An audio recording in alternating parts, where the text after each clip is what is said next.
Hello friends. तो आज एक बार फिर हम लोग जो फ्री लेक्चर सीरीज यानी क्विक लेक्चर सीरीज जो चल रहा है, जो एग्ज़ाम से जस्ट पहले सब आपको देख कर जाना है, उसमें बाल विकास और शिक्षा शास्त्र का जो 30 क्वेश्चन का सेट चलाया जा रहा है, उसका ये अगला लेक्चर है। ठीक है, जिसका आप लोग ज़्यादा से ज़्यादा देखकर फ़ायदा उठाएं और एग्ज़ाम में अच्छा परफॉर्म करके एक अच्छे शिक्षक के रूप में चयनित हों। ठीक है, तो चलिए फिर से हम लोग स्टार्ट करते हैं कि क्या बोल रहा है। पहला क्वेश्चन देखिए, अधिगम कार्य के लिए विद्यार्थियों की तत्परता का आकलन करना शिक्षकों के लिए कठिन है, क्योंकि क्यों कठिन है बताइए। देखिए, इसका आंसर फर्स्ट होगा आपका, तत्परता के सभी तत्व एक साथ परिपक्व नहीं होते। सही है ना। देखिए, परिपक्वता का जो जितना भी तत्व है वो एक बार में परिपक्व नहीं होते तत्परता का। ऐसा क्यों होता है? क्योंकि देखिए, तत्परता का जो भी होता है ना, वो आप तत्कालिक कारण या तत्कालिक रिजल्ट आप ढूंढते हैं, लेकिन लोगों में परिपक्वता मैच्योरिटी जो होती है वो धीरे धीरे आती है।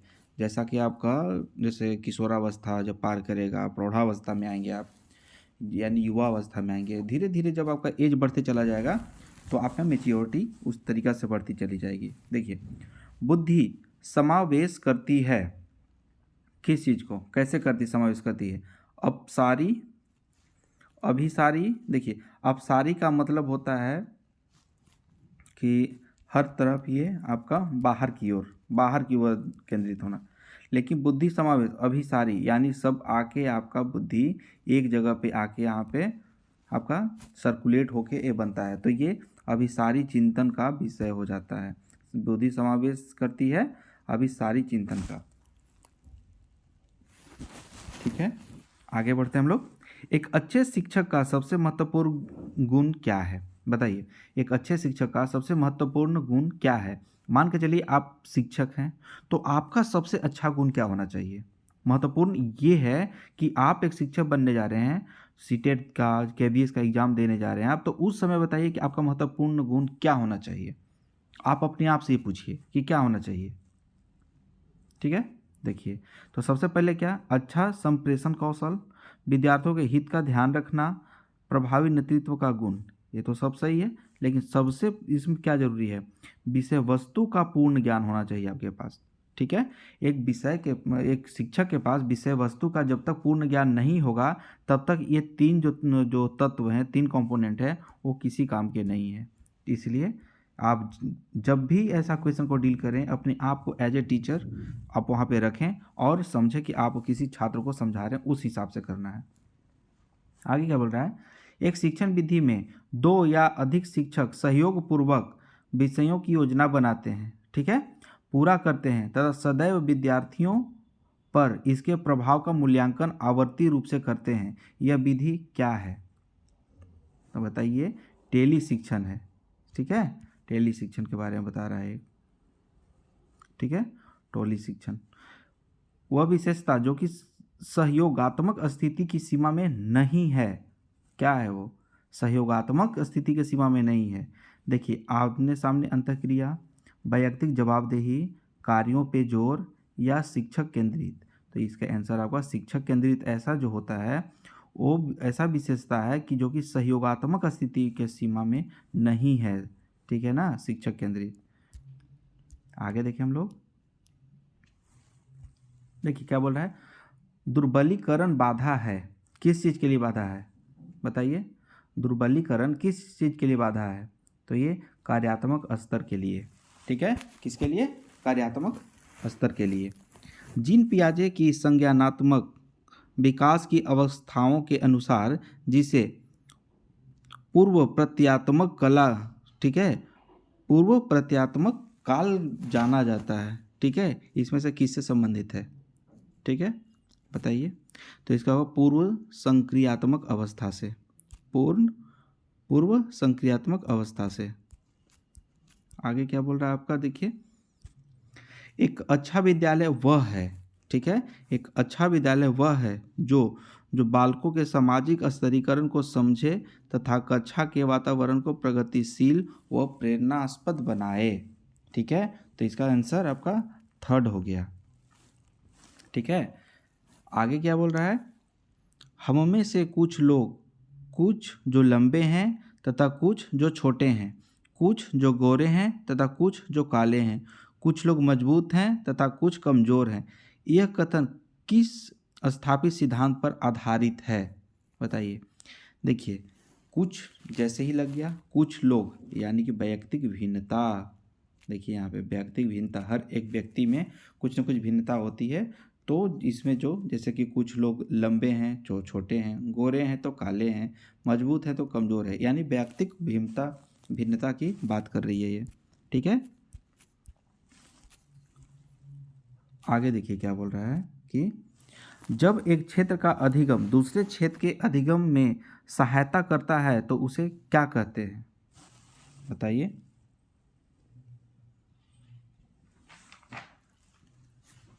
उसे क्या कहते हैं? देखिए, अधिगम का धनात्मक अंतरण बोलते हैं उसको। अधिगम का धनात्मक अंतरण।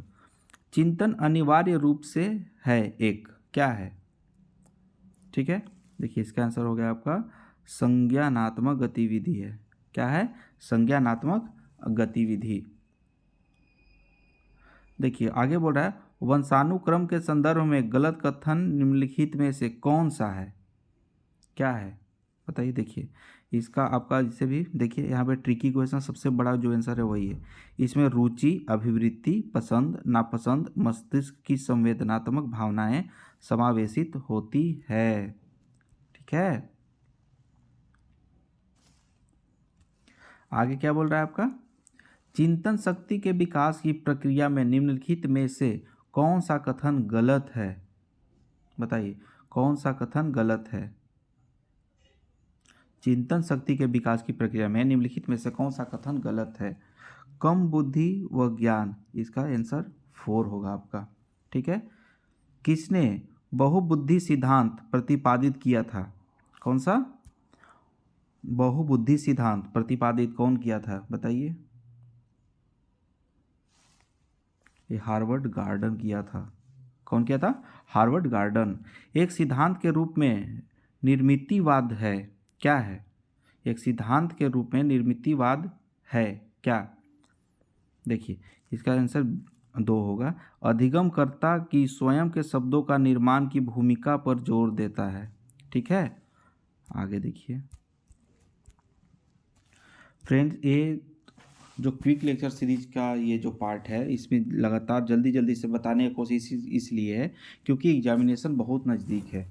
ठीक है ना, इसीलिए इसमें ज़्यादा से ज़्यादा हम लोग प्रैक्टिस करने पे जोर दे रहे हैं।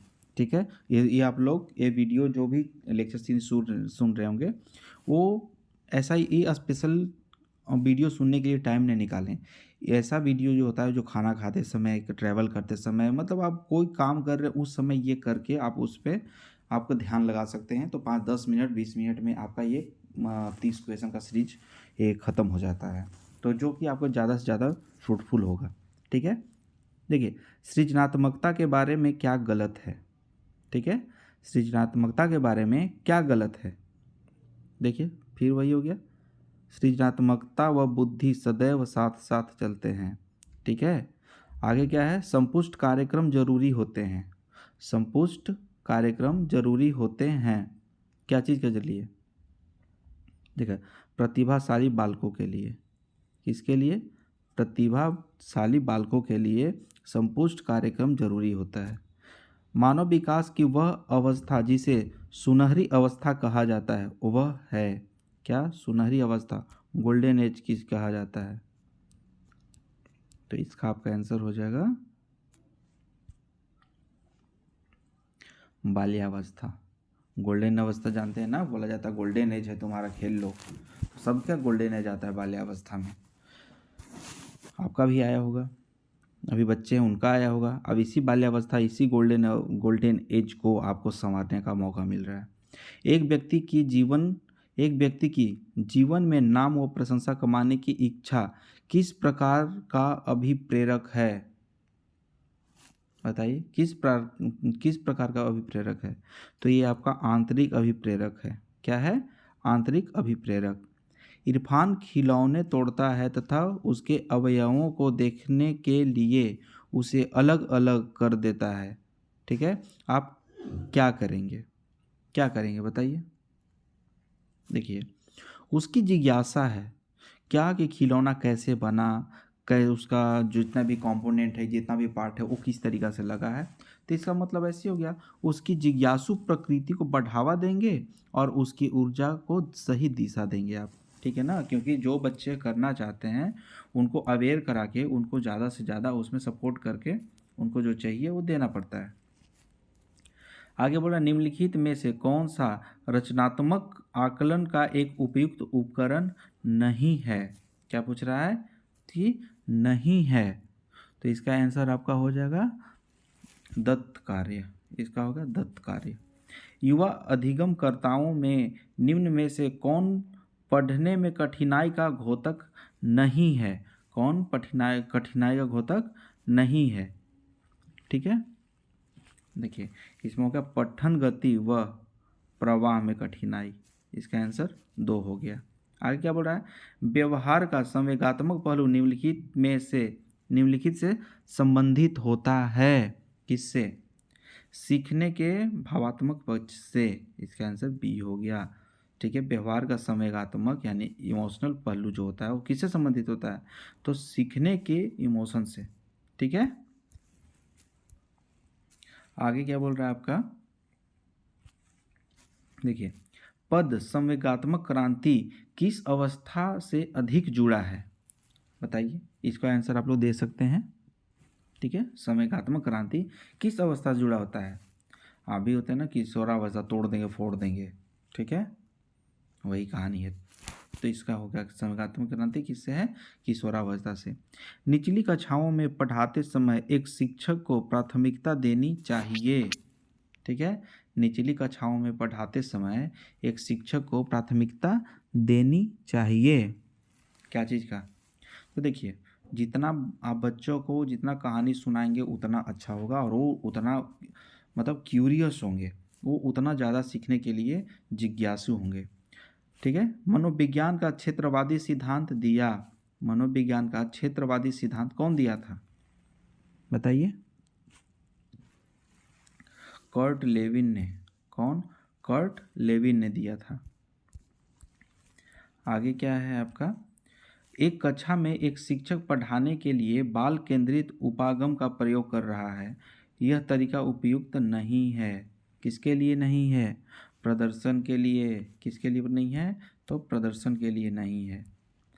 आगे क्या बोल रहा है आपका, समावेशित विद्यालय, ठीक है, समावेशित विद्यालय योजना के संदर्भ में कौन सा कथन गलत है, कौन सा कथन गलत है, तो इसका बताया थे सबसे बड़ा जो आंसर लगा दीजिए, विशेष आवश्यकता वाले विद्यार्थियों में आत्महीनता की भावना का विकास, ठीक है।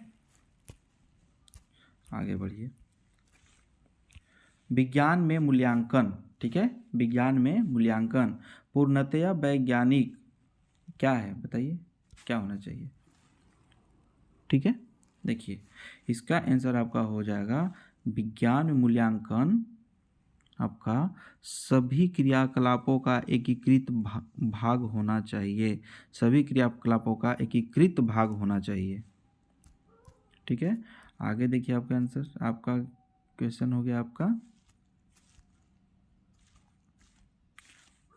क्या बोल रहा है, पियाजे के संज्ञानात्मक सिद्धांत के अवस्थाओं का क्रम निम्न है, क्या था, तो इसका आंसर आपका ये भी हो गया, संवेदनात्मक गामक काल, पूर्व संक्रियात्मक काल, मूर्त संक्रियात्मक काल और औपचारिक संक्रियात्मक काल, यानी इसका आंसर बी होगा, ठीक है। तो इस तरीके से फ्रेंड आज हम लोग 30 क्वेश्चन किए, और इसको आप लोग देख कर बस क्विक रिवीजन के तौर पे इसको देखें। शायद यहाँ से कुछ एक दो चार क्वेश्चन भी अगर आ जाए तो कॉस्ट बेनिफिट ज़्यादा हो जाता है, इसीलिए आप लोग इसको देखें और अब इसको आत्मसात करें। चलिए, तब तक के लिए धन्यवाद। फिर से मिलते हैं एक नए सीरीज में, ठीक है, धन्यवाद।